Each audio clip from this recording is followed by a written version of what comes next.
Discoid lateral meniscus. As the name suggests, it is actually the problem of the lateral meniscus only. Although it can be bilateral in almost 25% of the cases as well, but more common towards the lateral meniscus.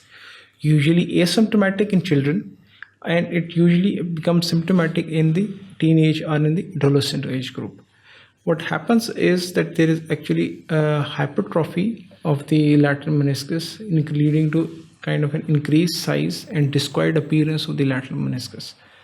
Usually the problem persists towards the lateral meniscus. There may be similar kind of symptoms, like patient may complain of activity related pain on the lateral side, especially after some form of athletic activity. There may be associated swelling and pain on the lateral side, along with the mechanical or catching and locking symptoms of the knee as well. It's classically called as the locked knee syndrome, especially in the case of adults or adolescent or teenage group. And why it happens? Because due to the hypertrophy, the shape of the lateral meniscus has become deformed. As a result, even normal maneuvering of the knee, like from flexion to extension, extension to flexion, this leads to locking or catching sensation. Usually it's asymptomatic, but sometimes it becomes symptomatic, especially after the athletic activity. And when we get the x-rays done, usually x-rays are absolutely normal.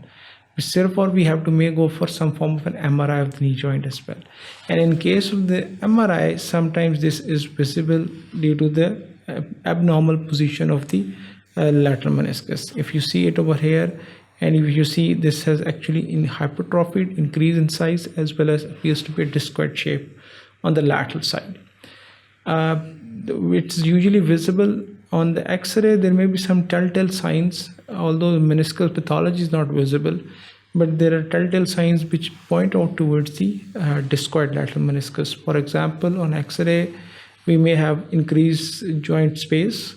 There may be a squaring of the lateral femoral condyle. They may be associated with hypoplasia of the lateral femoral and tibial condyle as well.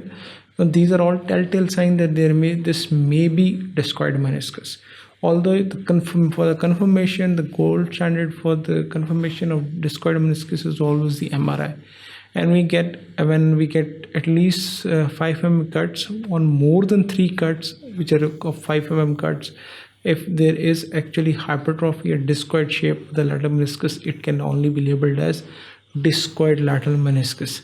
And once we have labeled that, then depends the treatment. If it's asymptomatic or it's mildly symptomatic, then probably all you need to do is to observe, rest, as well as NSAIDs.